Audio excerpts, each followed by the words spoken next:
नमस्कार दोस्तों, मैं गौरव भाई। आज मैं ड्राइव करने वाला हूँ all new Renault driver. All new तो नहीं है, मैं बार बार ऑल न्यू क्यों बोल देता हूँ। रेनो ड्राइवर का फेसलिफ्ट वेरिएंट जो इमोशन AMT के साथ आपको मिलता है यहाँ पे, ठीक है। AMT में आपको क्या मिल जाता है, कैसा है ड्राइव एक्सपीरियंस है, वो सारी चीज़ें हम शेयर करने वाले हैं। तो मैं सबसे पहले से डालूंगा D मोड पे।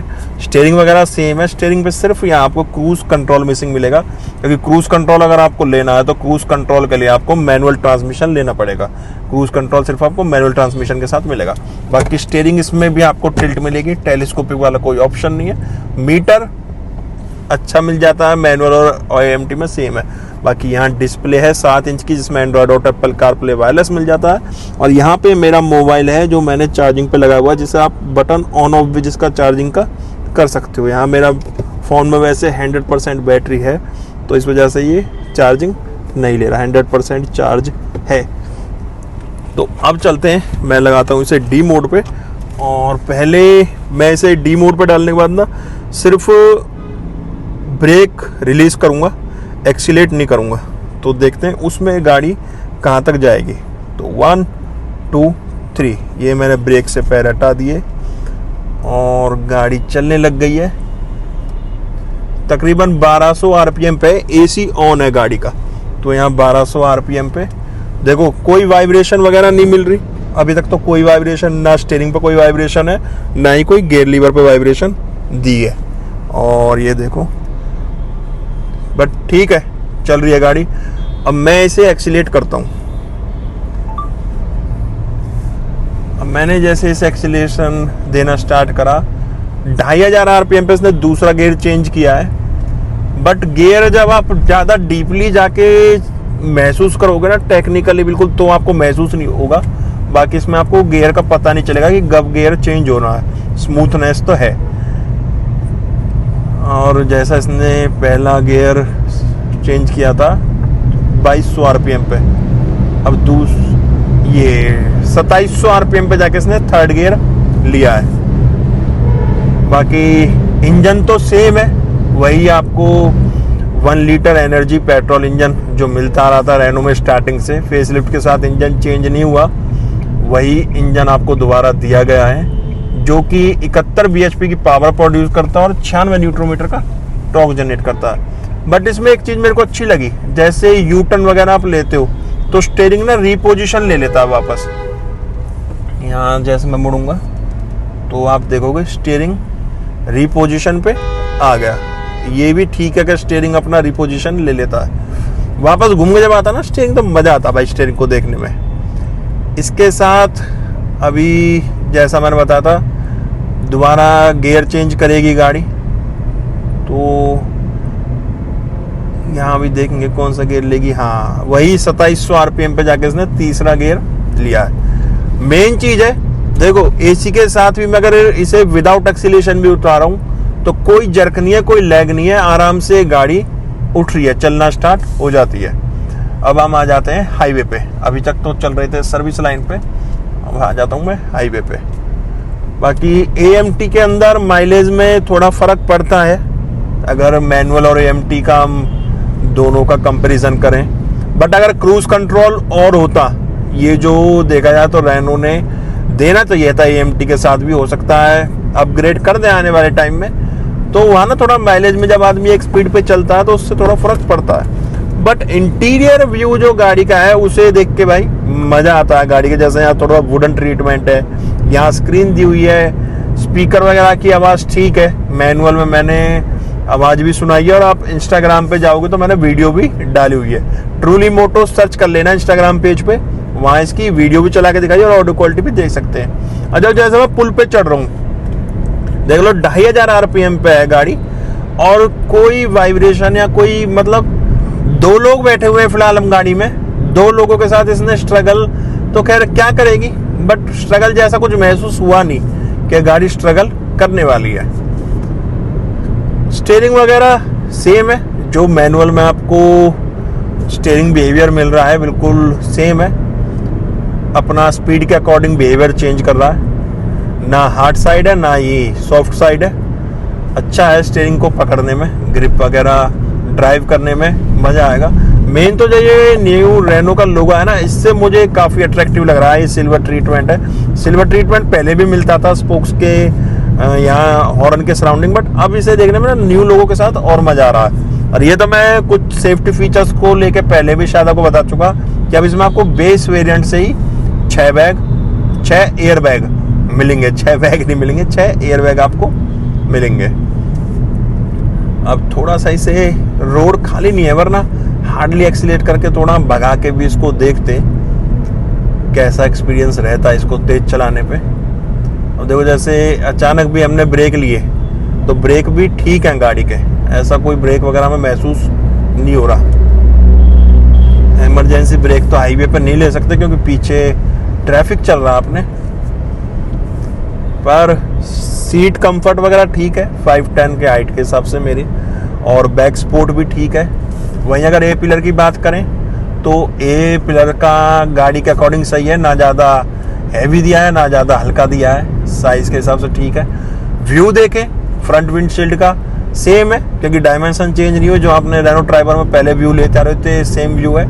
वहीं रेयर के व्यू की बात करूँ, रेयर व्यू ठीक है, रेयर व्यू क्लियर है, ग्लास अच्छा व्यू दे रहा है। अगर आप IRBM में देख रहे हैं तो व्यू में कोई कमी नहीं मिलेगी। उसके साथ साथ स्टीयरिंग के बारे में हम बात कर चुके, और चलाने में मज़ा आ रहा भाई गाड़ी को। गियर चेंज हो रहे हैं तो नहीं पता चल रहा। अगर ऐसा कुछ है कि भाई कुछ टाइम बाद पता चलता है कि 2000-10,000 किलोमीटर गाड़ी चल चुकी, तो वो आप अपना ओपिनियन कमेंट बॉक्स में छोड़ देना, क्योंकि मैं तो जो ड्राइव कर रहा हूँ न्यू कार है, ये तकरीबन 16 किलोमीटर भी अभी चली है। 10-12 पे मैं इसे लेके निकला था, तो 16 किलोमीटर भी अभी ये आई है। तो ये थोड़ा फ़र्क हो सकता है भाई नई पुरानी का। अगर आपके साथ कुछ ऐसा हो कि पुरानी गाड़ी में आपको फ़र्क लगता है कि गियर चेंज वगैरह दिखने लग जाते हैं, कि कितने टाइम पे गियर ले रही है, जर्क वगैरह महसूस होने लग जाता है, वो सारी चीज़ें आप मेरे साथ शेयर कर सकते हो कमेंट बॉक्स में, ओपिनियन अपना दे सकते हो। क्योंकि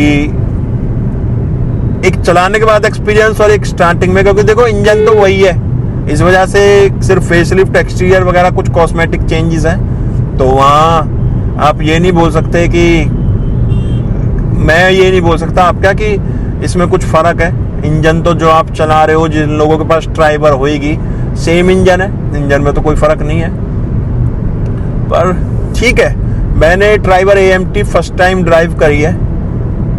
हाँ, हाईवे पे कुछ ऐसा महसूस नहीं हो रहा, हालांकि मैं कोई इतनी स्पीड भी अभी नहीं ली हुई, 65 के आसपास चल रहा हूँ मैं, 60-65 के बीच में ड्राइव कर रहा हूँ गाड़ी को, और उसमें गाड़ी माइलेज शो कर रही है मेरे को, जो एक रफ माइलेज शो होती है साइड में, जो यहाँ ये ब्लू ग्राफ टाइप बना हुआ है, यहाँ पे तो ये 30 तक की माइलेज दिखा रही है, बट फिर भी जहाँ तक है देरी होगी गाड़ी। मैं अगर अपने हिसाब से इसे एक बार चेक करके देख लेता हूँ, ऐसे 59 किलोमीटर पर आवर। अच्छा, डिजिटल स्पीड भी आ रही है इसकी यहाँ पे।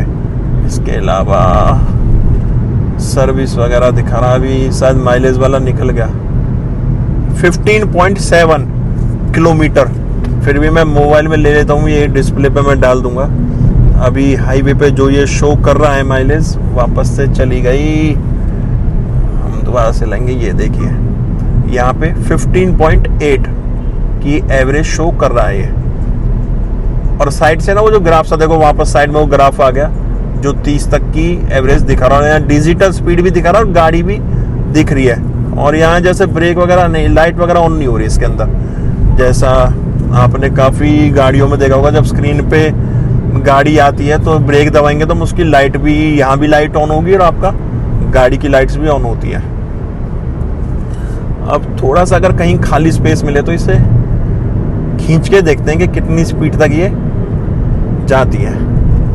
एक बार वापस ना दूसरी साइड पे आते हैं, अपनी साइड पे, वहाँ थोड़ा आइडिया शायद लग पाएगा इसका, क्योंकि हाईवे पे ना स्पीड टेस्ट वगैरह करना मुश्किल हो जाता है ट्रैफिक में। और दिल्ली NCR के अंदर तो भाई, जहाँ फ़िलहाल मैं रह रहा हूँ, यहाँ तो ट्रैफिक ये समझो कि इतना ज़्यादा है, गजब।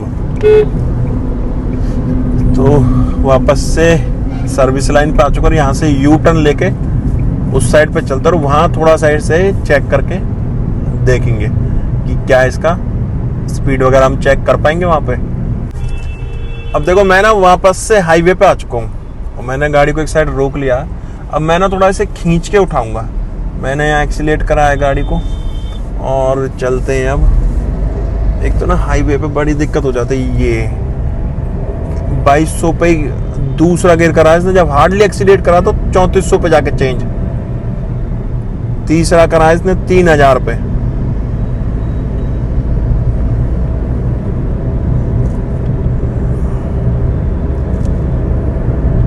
अब हम फ्लाईओवर पे चढ़ रहे हैं। अब ये 4th गियर में, अब इसने 5th गियर लिया नहीं है क्योंकि गियर चेंज अब हुआ है। अब ये आ गई 3200 RPM पे आई है वापस 5th गियर पे और 2200 RPM पे इसकी स्पीड देख लो आप, 75 की स्पीड पे गाड़ी चल रही है। और अगर हार्डली एक्सीलेट करके तो देखो 12.3 पे माइलेज गिर गई।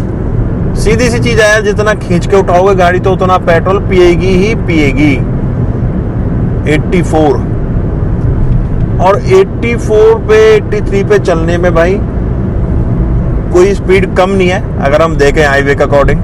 84 85 पे गाड़ी में मतलब बैलेंस, आपका कॉन्फिडेंस लूज नहीं होगा बैलेंस को लेके, इतना मैं आप लोगों से बोल सकता हूँ। और ना ही स्टीयरिंग परफॉर्मेंस को लेके, हैंडलिंग को लेके इसकी।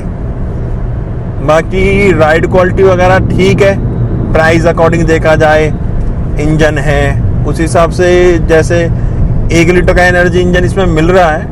इंजन में रिफाइनमेंट में कोई कमी नहीं है, बट मुझे थोड़ा सा पहले से नॉइस में कमी लग रही है। पहले नॉइस में कुछ नॉइस के लिए इन्होंने सेम इंजन में कुछ बदलाव तो करे हैं, क्योंकि अब मुझे नॉइस इसकी इतनी महसूस नहीं हो रही खींचने के बाद भी। पुराने वाले में मैंने काइगर चलाई है तो काइगर में ना नॉइस महसूस होती है, तो यहाँ इसमें नॉइस महसूस नहीं हो रही। और कैबिन भी साइलेंट है, इतनी ज़्यादा नॉइस वगैरह नहीं आ रही कैबिन में, आराम से चल रही है गाड़ी, मतलब बाहर की कोई नॉइस वगैरह इसके अंदर नहीं आ रही। अब वापस से सर्विस रोड पे आने वाला हूँ मैं, तो भाई अब हाईवे से उतर के वापस निकल चुका हूँ मैं जहाँ मेरे को गाड़ी ड्रॉप करनी है। गाड़ी का अगर एक्सपीरियंस कंक्लूजन दूं आपको, देखो फर्स्ट टाइम बायर हो, गाड़ी लो, अच्छी गाड़ी है। तो आपको प्राइस सेगमेंट देख लो, इस प्राइस सेगमेंट पे आपको 5 सीटर गाड़ी मिलेगी, 7 सीटर कार नहीं मिलने वाली। राइड क्वालिटी काफ़ी अच्छी है, राइड क्वालिटी में कोई आपको कमी महसूस नहीं होगी। और भाई हर कोई ना परफॉर्मेंस नहीं देखता, मतलब हर किसी को गाड़ी भगानी नहीं है, परफॉर्मेंस तो सब देखते हैं, बट हर कोई रेसर नहीं बनता। कुछ लोगों को काम होता है कि घर से ऑफिस और ऑफिस से घर, तो उन लोगों के लिए ये अच्छी गाड़ी है और एक परफेक्ट फैमिली कार भी आप इसको बना सकते हो। फर्स्ट टाइम बायर हो तो आराम से ले सकते हो गाड़ी को। AMT भी लो इसका, अगर AMT ऑटोमेटिक गाड़ी चलाना चाहते हो, कहीं आपको पावर की कोई भी कमी महसूस नहीं होने वाली। बड़ी अच्छी गाड़ी है और गाड़ी चला के ना आप लोगों को लगेगा कि भाई गाड़ी लेके हमको कोई रिग्रेट फील नहीं होगा। अगर आप फर्स्ट टाइम बायर हो तो भी आपको कोई रिग्रेट फील नहीं होगा।